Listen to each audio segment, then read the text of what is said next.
हाय, hello, नमस्कार. तर स्वागत आहे तुमचं माझ्या आजच्या नवीन व्हिडिओमध्ये.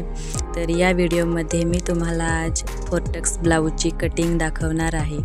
तर हा बिना अस्तरचा फोर्टेक्स ब्लाऊज आहे. तसेच मला क्रॉसपट्टी म्हणजे बेल्ट लावून स्टिचिंग करायला सांगितले आहे कस्टमरने. तर मी कस्टमरच्या चॉईसने हा ब्लाऊज स्टिचिंग करणार आहे. तर सर्वात आधी मी मागच्या भागासाठी मार्किंगला सुरुवात केली आहे.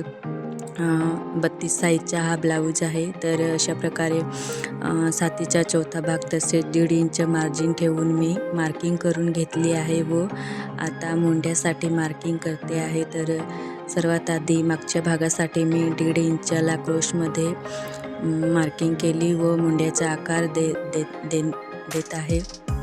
तर तुम्हीसुद्धा कशा प्रकारे कटिंग करता किंवा माझी कटिंग करण्याची पद्धत कशी वाटली तुम्हाला तर कमेंटमध्ये नक्की सांगा. तसेच जर आवडली तर लाईक करा. तर मागच्या भागाची कटिंग मी आता करत आहे. तर अशाच प्रकारे मी पुढच्या भागासाठी सुद्धा हेच मागचा पार्ट वापरून म्हणजे जसे तसे मार्किंग करणार व त्या म्हणजे पुढच्या भागासाठी मी अर्धा इंच एक्स्ट्रा वाढवून मग त्याला कटिंग करणार आहे. तर तुम्ही कंटिन्यू राहा माझ्या व्हिडिओला. तर मागचा भाग मी जसेच तसे ठेवते व त्यासाठी मी इकडे हुक लूकसाठी थोडं मार्जिन ठेवलं आहे जेणेकरून नंतर मग स्टिचिंगला सोपं जावे यासाठी. तर अशा प्रकारे मी जसे तसे मार्किंग करून घेत आहे. सर्व साईडने बरोबर मार्किंग करून घेत आहे. तर मुंडाही जसे तसे मी आखून घेत आहे. नंतर मग मी मुंड्याला सुद्धा आकार देईन. तर थोडं हे लाईन फिक्कं दिसत होतं तर मी चॉकने अजून डार्क करून घेत आहे. तर अशा प्रकारे पुढच्या मुंड्यासाठी मी मार्किंग करणार आहे. तर पुढच्या मुंडाला हे मी 1 इंच क्रोसमध्ये मार्किंग करून घेते.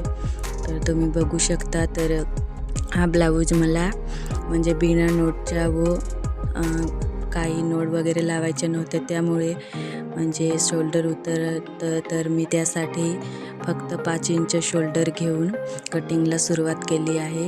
त्यामुळे मग शोल्डर उतरत नाही. तसेच शोल्डरसुद्धा मी 1.5 इंच जास्त स्टिचिंग केल्यामुळे शोल्डर उतरणार नाही. तर अशा प्रकारे मी खाली अर्धा इंच एक्स्ट्रा वाढवून घेतले आहे व आता क्रॉसपट्टीसाठी मार्किंग करत आहे. तर एक साईडला 2.5 इंच व दुसऱ्या बाजूला मी 2 इंच ठेवून अशा प्रकारे मी क्रॉसपट्टीची सुद्धा मार्किंग करून घेतली आहे. तर आता डॉट्सचे निशाण लावणार आहे. तर हुकलूकच्या साईडने मी 3.5 इंचाला अर्धा इंच करून असं 3.5 इंचाच्या वरती टक्स घेणार आहे. तसेच ते दुसरे 3 टक्स हे त्यांच्यामधून 1.5 इंच गॅप ठेवून मी मार्किंग करत असते. तर तुम्ही बघू शकता मी कशा प्रकारे टक्सची मार्किंग करते आहे. तर अशा प्रकारे ब्लाऊज हा खूप छान फिटिंगला बसतो व मी नेहमी अशाच प्रकारे स्टिचिंग करत असते. तर मला कस्टमरचे वेगवेगळे प्रकारचे ब्लाऊज शिवायला येतात. मी प्रिन्स कट ब्लाऊज तसेच फोर्टक्स, कटोरी, साधा, 1 टक्स असे सर्व प्रकारचे ब्लाऊज शिवत असते. तर फायनली आता माझ्या पुढच्या भागाची मार्किंगसुद्धा पूर्ण होत आली आहे. तसेच इकडे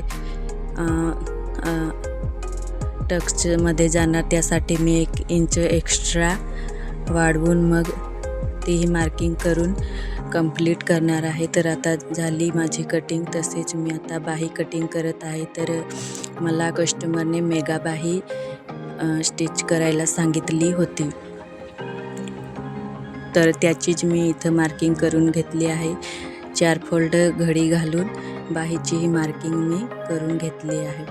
तर अशा प्रकारे मी लगेच कटिंग करून हा ब्लाऊज स्टिचिंगला सुद्धा घेणार आहे. तर फायनली माझी बाहीची कटिंगसुद्धा पूर्ण झाली आहे व तुम्हाला मी पुढचा भाग अर्धा स्टिच करून दाखवणार आहे. तर अशा प्रकारे सर्व पार्ट कंप्लीट करून मग मी एक पार्ट उलटा करून ते जे आपण डॉट घेतले आहेत ते दुसऱ्या बाजूला शाप दिली आहे. हेतूने मी दाब दिला व थोडे थोडे म्हणजे दिसत होते तर त्याच्यावरती मी डार्क चॉकने मार्क करत आहे व जसे तसे उमटवण्याचा प्रयत्न करीन. तसेच ते बरोबर आहे का हे सुद्धा मी एकदा मेजरमेंट घेऊन म्हणजे कन्फर्म करेल व मगच मी स्टिचिंगला सुरुवात करेल.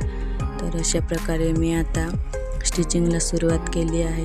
तर सर्वात आधी अर्धा इंचचा जो टक्स असतो तो मी घेतला आहे स्टिच करायला. नंतर हे दुसरे पाव इंचचे टक्स मारून घेणार आहे. तर असं 1.5 इंचाचा गॅप ठेवल्याने खूप सुंदर पफ येतो. तर तुम्हाला मी दाखवेन कशा प्रकारे मी ब्लाऊज स्टिच केला आहे ते.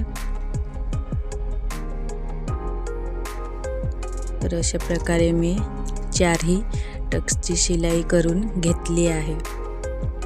तर बघू शकता तुम्ही बिना अस्तरचा ब्लाऊज आहे त्यामुळे थोडंसं. तर अशा प्रकारे मी दोन्ही पार्टला हे टक्सची शिलाई करून घेतली आहे. नंतर क्रोशपट्टी लावणार आहे. तर बिना अस्तरचा ब्लाऊज असल्यामुळे मी 4 क्रोशपट्टी काढून घेतल्या होत्या. डबल शिलाई करून मग मी त्या म्हणजे आपल्या पुढच्या भागाला जॉईंट करणार आहे. तर अशा प्रकारे मी दोन्ही क्रोशपट्ट्या सोबतच स्टिचिंग करून घेतले आहे व वरून एक दाब शिलाई मारून ते कव्हर करून घेत आहे. तर तुम्हाला माझा व्हिडिओ आवडतो का? तसेच तुम्हाला माझ्याकडून काही शिकायचे असेल तर कमेंटमध्ये सांगा. तसेच हा ब्लाऊज माझा स्टिचिंग करून झाला आहे. तुम्ही बघू शकता मी कशा प्रकारे स्टिचिंग केलं आहे ते. तर साधा होता बिना अस्तरचा. तसेच मला आपली पिंकवाला ब्लाऊजसुद्धा स्टिचिंग करायचा आहे तर तो सुद्धा मी आज स्टिचिंग करणार आहे. तर शेवटी मी ह्या ब्लाऊजचा लुक दाखवणार. तसेच हा कालचा ब्लाऊज आहे. तर ह्याचे मी लटकन बनवले आहेत. खूपच छान दिसत आहेत ते सुद्धा तुम्ही बघू शकता. तसेच आता लग्नाचं सीझन सुरू आहे तर मला खूप ब्लाऊज शिवायला आले आहेत. तेच मी तुमच्यासोबत शेअर करत आहे. तर व्हिडिओ आवडला असेल तर शेअर करा. तसेच सबस्क्राईबसुद्धा करा. तर भेटूया अशाच नवीन एका छानशा व्हिडिओमध्ये. तोपर्यंत बाय बाय. Take care.